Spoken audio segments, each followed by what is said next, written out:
Hey everybody, c'est l'heure de vous faire le premier Hey Lundi Party de 2014. Bonne année à tous, un peu en retard. Alors non, je ne suis pas morte comme vous pouvez le voir. J'ai juste eu un tout petit souci très peu onéreux. Mon ordinateur a rendu l'âme, donc je ne pouvais plus vous éditer une vidéo sur internet. Mais bon voilà, avec plein de choses. Bien sûr, je ne vais pas vous parler de toutes les lectures que j'ai pu avoir ce mois-ci. Côté roman, oui, je vais vous parler de tout, mais plutôt côté manga, bande dessinée, je vais un peu zapper parce qu'il y en a trop. Voilà. Alors, vu que j'aime bien vous faire ça, je ne sais pas si ça vous intéresse, je me prends un assistant, je me prends Dumbo comme assistant, et je vais vous parler de mes lectures. On commence comme d'habitude par tout ce qui est donc BD, parce que j'ai BD et manga, mais bon, donc tout ce qui n'est pas roman. Voilà, alors on va essayer de faire ça dans l'ordre. Donc, il y en a, je peux pas vous en parler. Alors, là, je vous montre un autre travail de l'auteur qui a donc les mêmes dessins pour vous montrer un peu les dessins. Je me suis fait la BD Forever Beach par Digli, qui est aux éditions Tapas. Voilà, alors je vous montre pour commencer les dessins, comme ça après je le lâche et puis c'est fini. Voilà. Pour que vous voyez que c'est des dessins réalistes, assez marrants et assez beaux. Hop, voilà. Je rapproche la page, je l'éloigne, je ne sais pas comment la mettre. Je ne suis toujours pas habituée à mon nouvel angle de vue. Donc voilà. Alors donc, Digli, elle est connue pour justement ses BD autobiographie d'une fille gaga et donc confession d'une glitter addict.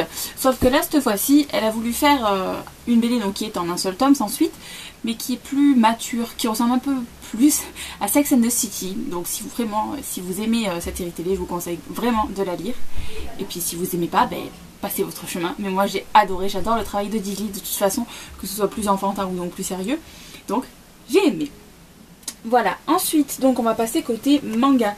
Je me suis fait les tomes 1 et 2 de la série Stray Love Heart par Aya Shoto, édité chez Soleil. Voilà, alors les dessins sont très très beaux. Je vous avais déjà montré ce manga dans ma dernière vidéo pour vous montrer les dessins du coup. Mais c'est parce que en ce moment j'arrête pas de me faire des mangas d'Aya Shoto. Voilà, donc vous pouvez voir que les dessins c'est quand même une tuerie. En espérant que je zoome bien, hein. Alors attendez, je vous montre une image où il y a des beaux gosses. C'est plus intéressant. Sauf qu'on les voit pas, sinon c'est pas drôle.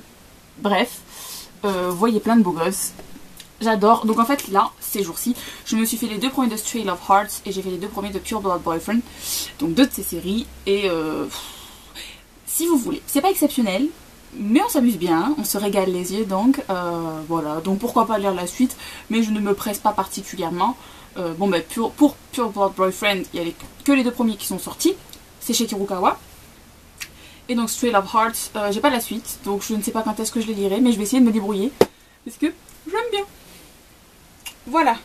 Ensuite, oh purée, un manga que je kiffe, mais que je surkiffe. C'est le manga Divine Nanami par Julieta Suzuki, édité chez Delcourt. Et donc ce mois-ci, je me suis fait les 5 premiers tomes. Tout simplement parce que je dois attendre les tomes petit à petit à la bibliothèque, mais sinon j'en aurais vu bien plus. C'est pas un manga, sincèrement, de dingue quand on y pense. C'est assez... Enfin, c'est pas bourré d'action, c'est pas avec un rythme de folie, mais j'aime bien, en fait. C'est un shoujo, mais c'est pas ciblé que sur la romance. Voilà, il y a des démons, donc j'aime beaucoup. Même si c'est donc très choupiné, hein, parce que c'est donc un shoujo. Mais j'aime bien, je sais pas, j'aime beaucoup ce manga. Et donc je vais vous montrer des dessins, c'est mieux. Voilà, j'essaie de prendre cet endroit où il y a un mec, une fille mimi, voilà. Puis sinon vous avez là notre personnage masculin principal qui est trop beau. Voilà. Donc pour exprimer la série très simplement, c'est une fille totalement humaine qui est fauchée et qui va se retrouver déesse d'un temple au Japon. Et voilà, vous vivez son quotidien avec des démons, tout ça, et elle découvre les choses petit à petit, et j'aime beaucoup. Voilà, il existe en animé aussi si ça intéresse les gens, et il est sous le nom de Kamisama Hajimemashita, et je vous écrirai ça en dessous avec la fiche du manga que je vous fais chaque semaine. Voilà, et la dernière chose, je crois, parce que j'ai pas envie de rester 3000 ans non plus sur les mangas. Je me suis fait hier soir une BD, parce que j'aimerais bien lire plus de BD, je suis pas une archi fan du genre, mais pour me cultiver, hein, parce que je sais pas, j'aime bien découvrir d'autres trucs dans mes goûts très restreints, hein. Donc voilà, je me suis fait les tomes 1 et 2 de Lord of Burger, qui me donne envie de faire un bon moment maintenant, depuis plusieurs années en fait, parce que je les avais vus en librairie quand ils étaient sortis, donc en 2011, donc oui, ça fait un moment. Et voilà, je les ai enfin trouvés, donc je les ai lus. Alors donc, voilà, c'est la classe internationale, la couverture, je suis désolée. Alors, côté dessin, je vois pas tous les noms parce que donc il y a une étiquette dessus. Donc je vous laisserai vous regarder la fiche livre addict. Puis il y a 4 auteurs, alors ça fait quand même beaucoup. Il s'agit donc d'une BD où vous avez, qui se passe dans un restaurant 3 étoiles à Paris. Sauf que le père va mourir, on ne sait pas trop bien comment, on ne sait pas si c'est un accident, si c'est intentionnel, et voilà. Et en fait, je sais plus où est-ce que j'avais vu ça. Voilà, ça dit saga familiale, comédie, polar, et donc de la nourriture au milieu. Et c'est vraiment une belle promesse de tout ça, et j'aime beaucoup beaucoup. J'ai vu que c'est que en 4 tomes, donc en fait, la prochaine fois que je vais à la bibliothèque, je vais emprunter les 2 derniers pour finir cette série qui me plaît bien. Voilà. Alors ensuite, roman. Et oui, roman. Alors, je sais absolument plus sur quoi je vous laissais, en fait, la dernière fois. Parce que je sors du travail, j'ai pas allumé mon ordi pour vérifier. Mais bon, on va repartir du début. Alors, je me suis fait, premier livre de 2014, je me suis attaqué à un livre qui me faisait beaucoup envie depuis plusieurs mois. J'hésitais même à me l'acheter en VO. À dire vrai depuis cet été, même avant, mais non, j'ai craqué, j'ai résisté, pardon. Donc voilà, il s'agit du livre Le songe d'une nuit d'automne, le tome 1, la 9e nuit, par Leslie Livington, édité chez Panini dans la collection Scarlet, je crois que c'est Panini, oui. Voilà, c'est sur les fées, alors chose que vous ne savez peut-être pas, mais en général j'aime pas des masses les fées, je suis pas confiante en fait quand je commence un truc sur les fées, mais celui-là m'avait tapé dans l'œil, donc j'ai commencé. Et je pense que c'est à cause du fait qu'il me languissait de le lire, qu'il me faisait envie depuis beaucoup de temps, que je n'ai pas apprécié à sa juste valeur. Je l'ai trouvé assez, pas moulillasse, parce qu'il se passe des trucs, hein, attention, mais pas crédible au niveau des réactions de notre héroïne, parce que c'est surnaturel, donc c'est forcément pas crédible, mais non, j'étais déçue. J'ai trouvé l'héroïne un peu bécasse, des fois elle fonce alors qu'elle devrait pas foncer, des fois elle est lente même. Voilà, je suis un peu déçue. Donc non, je ne lirai pas la suite, même si le thème de base me plaisait vraiment beaucoup, puisque, comme le titre de la série l'indique, Le songe d'une nuit d'automne, ça fait référence donc aux œuvres de Shakespeare. Et puis voilà, j'ai vu que je n'ai pas la patience de lire Shakespeare. J'ai déjà essayé Roméo et Juliette, je me suis ennuyée ferme. Donc voilà, je ne pense pas lire Le songe d'une nuit d'été un jour, donc je me suis dit que ça pouvait être fun, une réécriture de Shakespeare. Et voilà, il y en a eu d'autres qui ont été sympas, mais pas celle-là. Voilà, ensuite, tout a été en numérique, vous me connaissez, je lis beaucoup plus en numérique qu'en papier. Je me suis fait une romance, parce que moi j'alterne une romance, une pas romance. Je me suis fait le livre 3 hommes et demi par Debbie Carbin, édité chez Milady dans la collection Central Park. Voilà. Et c'était sympatoche, c'était pas exceptionnel.